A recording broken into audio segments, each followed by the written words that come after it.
linear differential equation. The equation of the form dy by dx plus py is equal to q is known as a linear differential equation, where p and q are the function of x or constant. So यसमा integrating factor भनेको e to the power integration of p dx हुन्छ र यो integrating factor ले चाहिँ हामीले यो जुन इक्वेसन छ यसको राइट साइड र लेफ्ट साइड दुवैतिर मल्टिप्लाई गर्छौं र यसको सोल्युसन निकाल्छौं र यसको एउटा प्रब्लम हेरौं क्वेशन छ x plus y square dx by dy plus x e to the power tan inverse y छ so dx by dy plus x 1 upon 1 plus y square is equal to e to the power tan inverse y upon 1 plus y square भयो यो कुन फर्ममा छ dx by dy plus px is equal to q को फर्ममा छ differential equation भनेको कि त dy by dx plus py is equal to q को फर्ममा हुन्छ कि त dx by dy plus px is equal to q को फर्ममा हुन्छ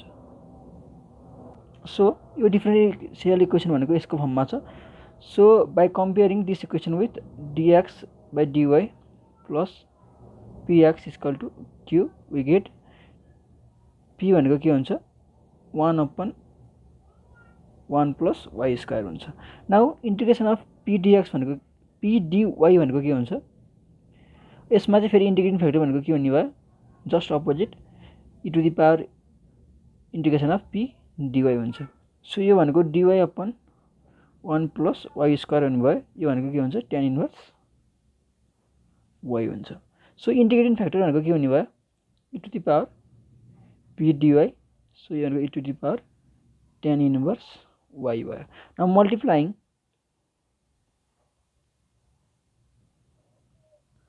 both side of equation 1 भन्दिम equation 1 with respect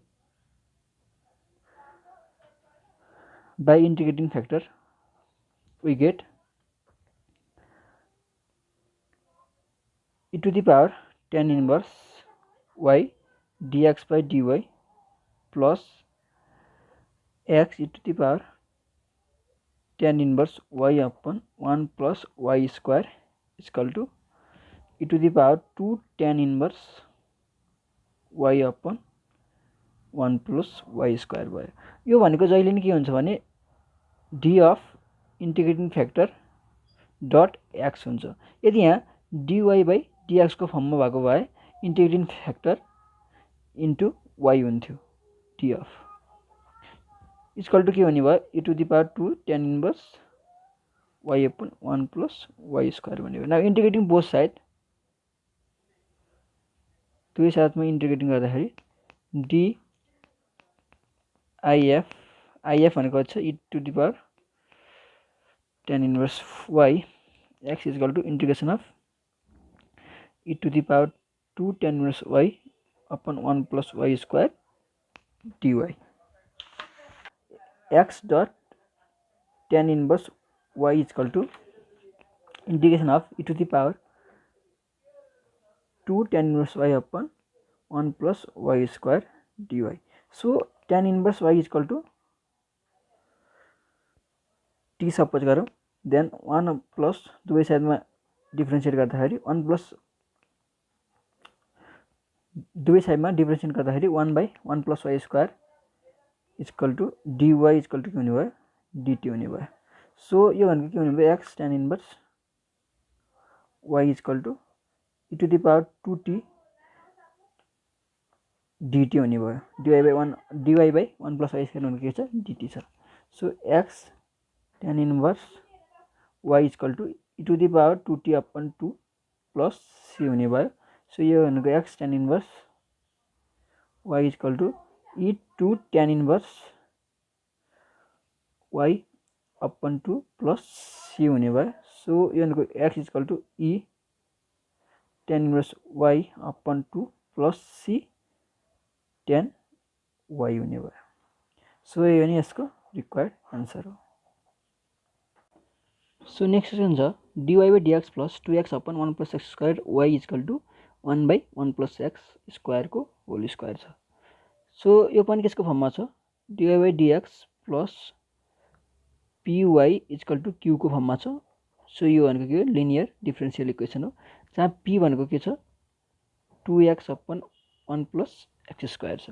now integration of p dx भनेको के हुन्छ 2x/1 plus x square dx। So यो भनेको log 1 प्लस x स्क्वायर यसको derivative माथि छ। सो अब इंटीग्रेटिङ फ्याक्टर भनेको के हुन्छ e to the power integration of p dx हुन्छ। So e to the power log 1 plus x square हुने भयो। सो यो भनेको के हुने भयो 1 प्लस x स्क्वायर हुने भयो। अब यो इंटीग्रेटिङ फ्याक्टरले इक्वेसन आई को दुवै साइडमा मल्टिप्लाई गर्दाखेरि के हुन्छ 1 plus x square dy/dx plus 2xy equal to 1/1 plus x square हुने भयो। सो यो भनेको के हुन्छ यो भनेको के हुन्छ d इंटीग्रेटिङ फ्याक्टर भनेको 1 plus x square dot y हुने भयो equal to dx/1 plus x square हुने हो।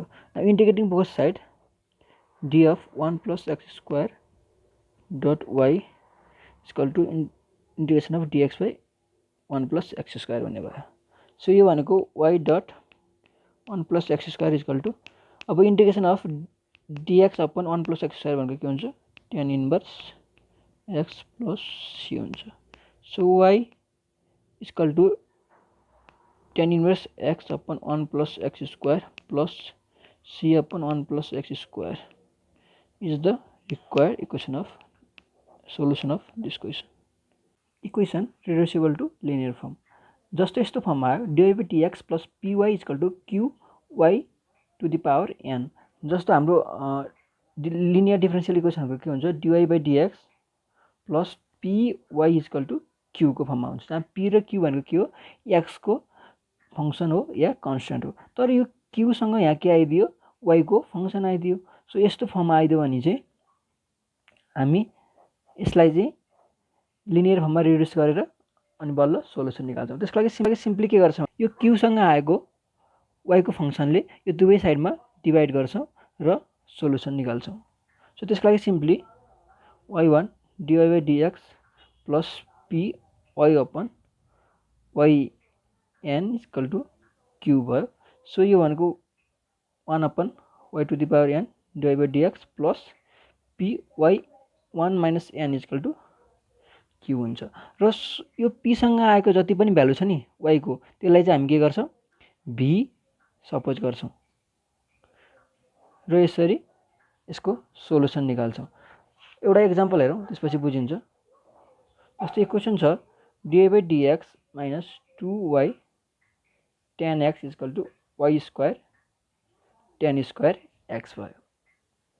सो यो कुन फर्ममा छ dy/dx plus py equal to qy square को फर्ममा छ। अब हामी यो y स्क्वायरले यो दुवै साइडमा डिवाइड गर्छौँ। सो के हुने भयो dy/dx minus 2y tan x equal to के हुने भयो tan स्क्वायर x हुने भयो 1/y square dy/dx plus minus 2y tan x equal to tan square x। So अब यो माइनस 2y लाई चाहिँ हामी के मान्छौँ v मान्छौँ। सो दुवै साइडमा x को रेस्पेक्टमा डेरिभेटिभ गरौँ। अब माइनस 2 भइहाल्यो minus 1/y square dy/dx equal to हुन्छ dv/dx हुन्छ।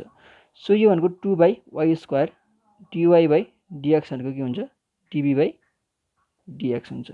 सो 1/y स्क्वायर dy/dx भनेको के हुने भयो 1/2 dv/dx हुने भयो। सो यो भनेको 1/2 dv/dx प्लस यो भनेको के हो v tan x equal to के हुने भयो tan स्क्वायर x हुने भयो। So dv/dx plus 2v tan x equal to tan square x हुने भयो।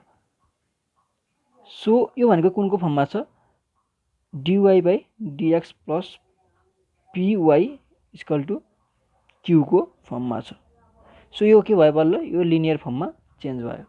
अब हामी सिम्पली के गर्छौँ इंटीग्रेटिङ फ्याक्टर भनेको के हुन्छ e to the power p dx हुन्छ। So e to the power p भनेको के छ 2 tan x छ र यो भनेको e 2 त बाहिर आयो इन्टिग्रेसनमा tan x dx भयो। सो e 2 tan x को फेरि इन्टिग्रेसन के हुन्छ log sec x हुन्छ। सो यो भनेको e log sec square x भयो। सो यो भनेको त्यहाँ sec स्क्वायर x भयो। अब यो sec स्क्वायर x लाई हामीले यसको कतै दुवै साइडमा डिभाइड मल्टिप्लाई गर्छौं। सो के हुने भयो sec square x dy dx plus 2 sec square x tan x v equal to के हुने भयो sec square x tan square x हुने भयो। सो यो भनेको के हुन्छ d of sec square x dot v equal to sec square x tan square x dx हुने। अब दुवै साइडमा इन्टिग्रेसन गरौँ v dot sec square x equal to integration of sec square x tan square x dx भयो।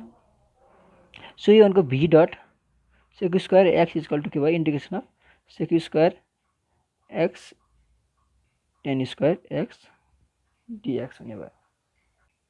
tan square x dx रह्यो।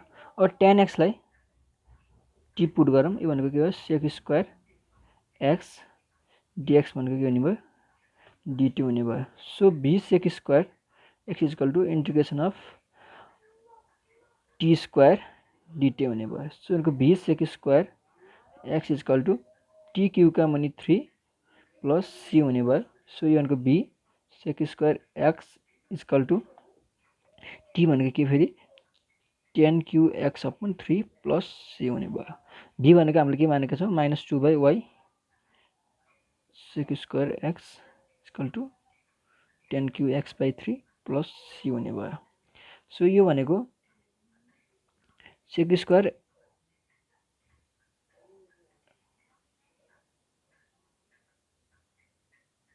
-6 sec square x equal to y tan cube x plus 3y c भयो।